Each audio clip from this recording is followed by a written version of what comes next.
Oke baik, Assalamualaikum warahmatullahi wabarakatuh. Bapak Ibu Guru yang terhormat, balik lagi di channel Guru Obat 21, media informasi dan edukasi. Semoga Bapak Ibu senantiasa sehat walafiat dimanapun Bapak Ibu berada. Di video kali ini Bapak Ibu, kami akan menyampaikan sebuah pencerahan yang disampaikan dari pihak Kemdikbud. Ini menjadi titik pencerahan tentunya untuk rekan-rekan guru di daerah, karena banyak miskonsepsi, banyak kesalahpahaman yang terjadi di lapangan. Nah, baru-baru ini pihak Kemdikbud menyampaikan ya, menyampaikan dalam bentuk flyer. Ada 7 dokumen Bapak Ibu, dokumen flyer yang akan kita bahas. Yang pertama seperti ini. Mari mulai bersama pelaksanaan kinerja guru.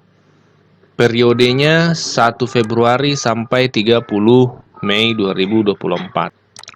Mungkin ada beragam pertanyaan di benak Anda tentang pelaksanaan kinerja seperti apa tahap pelaksanaan kinerja, apa perbedaan dengan proses sebelumnya, siapa saja yang terlibat dalam pelaksanaan kinerja.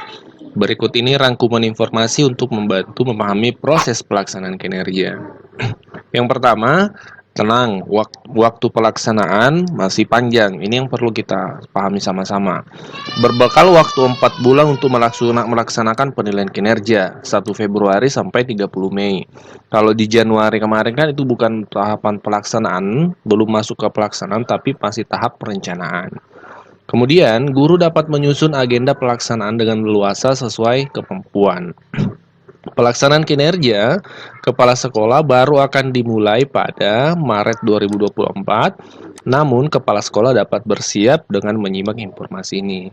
Kalau kepala sekolah, pelaksanaan kinerjanya itu dimulai pada Maret, Bapak Ibu. Jadi berbeda ternyata antara guru dengan kepala sekolah. Kalau penilaian kinerja guru dimulai 1 Februari sampai 30 Mei, kalau kepala sekolah dimulai pada Maret 2024. Yang baru dari pelaksanaan kinerja, kini terdapat proses observasi kinerja dalam proses pelaksanaan kinerja guru dan kepala sekolah. Dengan proses pelaksanaan yang lebih relevan dan berdampak, Anda bisa berefleksi dan mengevaluasi praktek kinerja selama ini. Jadi memang kalau Bapak Ibu kan kemarin mengisi kinerja di BKN, itu belum ada istilahnya observasi kinerja. Nah, ini yang berbeda ya, yang berbeda atau yang baru di kinerja PMM ini ada observasi kinerja. Berikutnya, tahap pelaksanaan sebagai pegawai guru dan kepala sekolah. Jadi tahap pelaksanaannya Bapak Ibu ini ada 5 tahap ya. Yang pertama persiapan observasi. Ini yang kita lakukan di bulan Februari ini Bapak Ibu. Jadi Bapak Ibu, Anda akan memilih target perilaku, menentukan upaya untuk memenuhi target perilaku, dan menentukan jadwal observasi atas atasan. Jadi yang menentukan itu Bapak Ibu, sesuai dengan barangkali jadwal pelajaran di sekolah. Tapi lebih bagus komunikasi dengan kepala sekolah juga, untuk menemukan jadwal yang disepakati. Ya, kemudian observasi kinerja. Nah, ini pelaksanaannya. Anda melaksanakan tugas dan diobservasi secara langsung oleh atasan. Jadi, bukan supervisi, tapi observasi. Tapi sama-sama kepala sekolah masuk dalam ruangan untuk menilai kinerja dari guru. Yang ketiga, diskusi tindak lanjut. Waktunya Anda dan atasan berdiskusi tentang apa saja yang perlu dipertahankan dan diperbaiki berdasarkan hasil observasi. Jadi arahnya kurang lebih juga ke supervisi seperti itu ya. Jadi kepala sekolah masuk di kelas, duduk menyimak proses pembelajaran yang dilakukan guru. Kemudian kepala sekolah akan memberikan poin-poin atau catatan-catatan apa yang perlu dipertahankan, apa yang perlu diperbaiki berdasarkan observasi. Kemudian upaya tindak lanjut. Saatnya Anda melaksanakan upaya yang sudah didiskusikan dengan atasan sebelumnya. Upaya ini dapat dilakukan di dalam atau di luar PMM. Yang terakhir, refleksi tindak lanjut.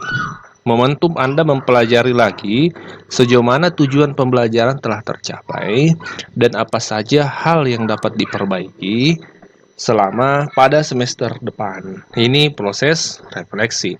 Jadi Bapak Ibu akan banyak sharing, konsultasi, coaching dengan pimpinan di sekolah, dalam hal ini kepala sekolah. Kemudian tahap pelaksanaan sebagai atasan, kepala sekolah, pengawas sekolah atau delegasi. Ya. Jadi UNU ini untuk kepala sekolah, pengawas atau delegasi. Yaitu observasi kinerja. Anda akan mengamati secara langsung bagaimana pegawai melaksanakan tugas. Kemudian diskusi tindak lanjut, Anda dan pegawai akan berdiskusi tentang apa saja yang perlu diperbaiki dan dipertahankan dan perlu diperbaiki. Kemudian memantau upaya tindak lanjut dan diskusi refleksi tindak lanjut, Bapak Ibu. Nah, ini pertanyaan umum ya, baik sebagai guru maupun kepala sekolah. Dari guru pertama, jadi guru tetap mengajar seperti biasa? Jawabannya betul. Guru tetap mengajar seperti biasa sambil menerapkan perilaku kerja yang telah direncanakan. Nantinya proses mengajar guru di kelas akan diobservasi pada hari yang telah disepakati bersama kepala sekolah. Pertanyaan kedua, bagaimana jika atasan saya mendorong PLT bagaimana jika atasan saya seorang PLT kepala sekolah? Jawabannya, guru dapat melakukan pelaksanaan kinerja setelah atasan mengonfirmasi data dirinya di PMM mulai 16 Februari 2024.